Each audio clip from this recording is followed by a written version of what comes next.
Hi, and thank you for joining us today. I'm Rhonda Jackson, your host of The Road to Recovery, serial entrepreneur and small business advocate.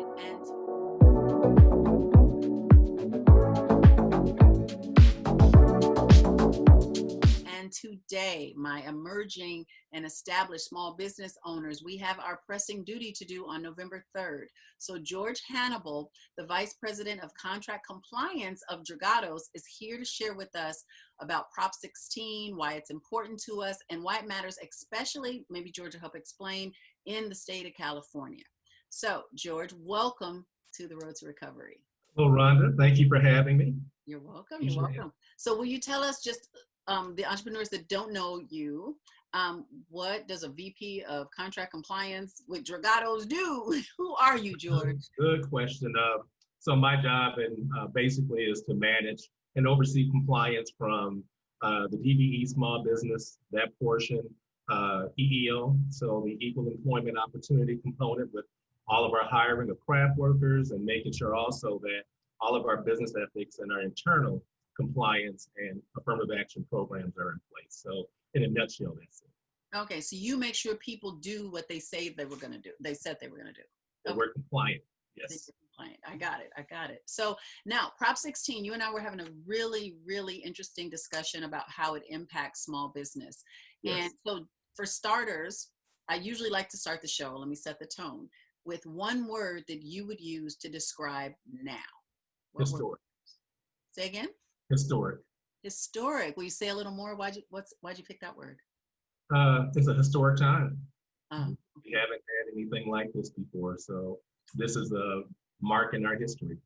No, that is so true. Okay, that is actually very relevant and very true. So in this historic moment, what is Prop 16?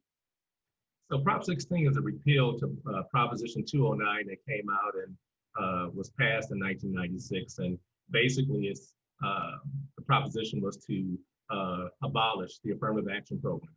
So that's this new Prop 16 is to bring it back so California can start counting minority and women, counting in numbers, and putting affirmative action programs back in place for businesses, colleges, and also for county projects as well. So okay, so yeah. For a layman like myself, when you say affirmative action, I always mistook that for an employment status. So will you clarify how this is relevant to small business based on gender, race, and what the prop has in it? Yeah, the contract portion is gender and race based programs that allows contracts. So if you're a contractor, if you're a small business and you're doing business with the state of California and public works projects or any projects with the state, this program will allow the state now to have programs in place to give preferences to minority and women. So that's the premise of the program, was to make sure that there were equal opportunities for minority and women. That's what the Prop 16 is trying to bring back. California hasn't had that in over 20 some odd years. Oh, wow. Okay, so now there's increased opportunities. Are there any, what's the accountability requirements? So if they enact the prop, right, then what happens? I'm a African-American woman business owner, then what? How does that affect me?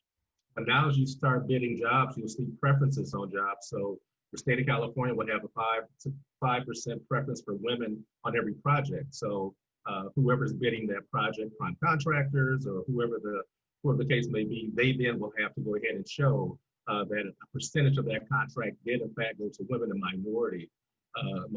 We have that on the federal level, but we don't have it on the state level right now. So Prop 16 will bring it back to the state level. I see. Okay, so now what you're telling me is that this proposition, as a minority-owned business, as a woman-owned business, or one or the other, if not both, you're carving space for me in the contracting world as with regards to the state contracts or public works, yes? Correct. And the other thing is also to track and have accountability in the numbers. Right now, when Prop 209 passed, there was no more counting numbers to find out what percentage of contracts do we have for minority and women in the state of California. So we abolished the opportunity to get the analytical data.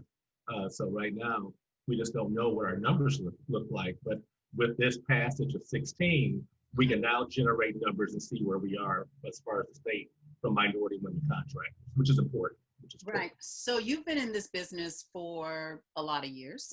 And I'm saying from a diversity and inclusion and compliance standpoint, in your professional guesstimate, your professional guess, what would you say the disparity looks like as far as contracting opportunities for minorities and for women?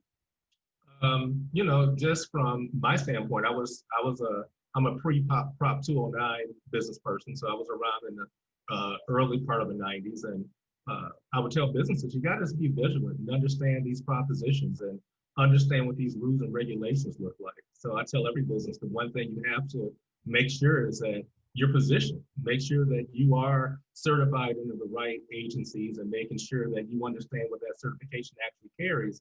There's 50 different types of certs out there, but if you live in the state of California, this is going to be critical. This is going to be a game changer for California-based businesses right now. So if we were to give it like a ratio, so for every 5 non-diverse contracts, how many of those contracts would you say have either A, participation from minority businesses, or even just are outright won by minority or diverse businesses? That's a good question. I mean, a ratio right now is probably 1 to 5 as far as 1 to 5. Yeah. Wow. So it's just it's the number has dropped considerably since 1996, and so here we are now. And I think it's probably that's about right. 1 out of 5 contracts right now have minority participation and women participation. The other ones are, we just don't know because we're not counting, we're not measuring those numbers right now. So it's just hard to put a hard number to it. So this prop would enact some of that accountability and some of those metrics? Oh yeah, definitely. It'll bring it back up to about a 3 to 5 ratio within the next 6 months. And over the course of a few years, we should have every contract other than specialty contracts that we may have businesses may not have the expertise for, but we should be almost 4 out of 5 contracts should have participation, should have goals attached to them, and accountability by the state of California, because this will be mandated under Department of General Services and then crossing over to Caltrans and other major agencies as well. Wow. Okay. And those are big dollars. Those are like billion with a B contract. Yeah. Oh yeah. So normally so Prop 16 in place, what does that look like in the diversity world? So carving out a space, is that a 2% participation? Is it 10%? Is it 30%? Like, what's the range of participation that and that's going to depend on per agency. Different agencies that are out there, they have certain, like if you're a Department of Forestry, or if you're another department that may not have as much participation, Department of Fish and Game, those numbers are going to flex a little bit. But as you start getting into major contracts, supplier-based contracts, construction, all those contracts will have a higher number. So you'll start looking at that 10% range in those projects. And of course, those will be ranges that will be basically non-negotiable. If you're a prime, you're going to hit the 10% and move forward. If you can't hit that number, well, obviously you have a problem, and there's going to be penalties in place. Wow. Okay, so 10% of $1 billion, sign me up.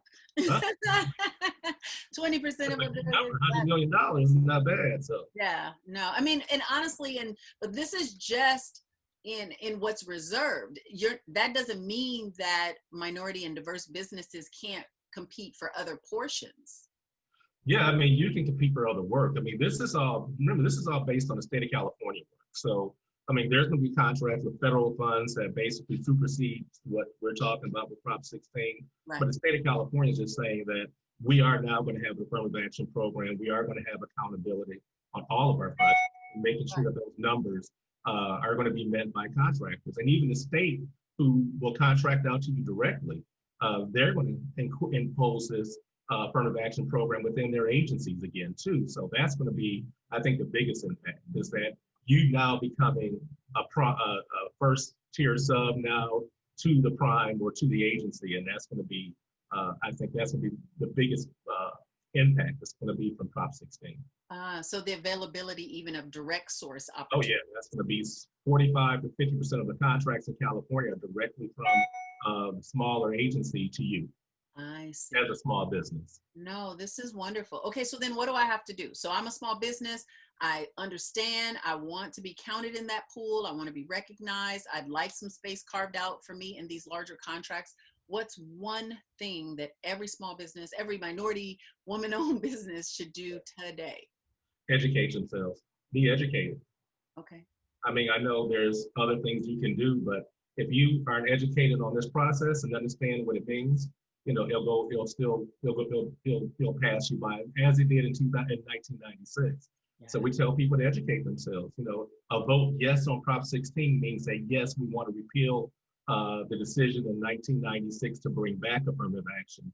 The problem we had in 1996, people were voting no, thinking that was yes, because the way they wrote the ticket, it was on the bill. So you just got to read it to make sure you understand it. That yes means you do want to bring it back. So you just got to be careful. You know, politics has a crazy way of writing and putting things on the ballot. And if you don't take time to read it, you're just checking the box. So just educate yourself. Just read through it and understand. It's not a lot of reading, but it's good information. Okay. No, that's beautiful, George. I appreciate you taking the time. I learned something today, and I hope that our emerging and established business owners will take action and understand how global your community is, that it's politics, it's finance, it's marketing, it's business strategy, it's succession planning, and you get all of that here on the Road to Recovery from experts and industry subject matter experts like George Hanible, of Dragados. Thank you for joining us again today, George. Thank you, Rhonda, for having me on Road to Recovery. I appreciate it. You're very welcome. All Thank right. you. Thanks.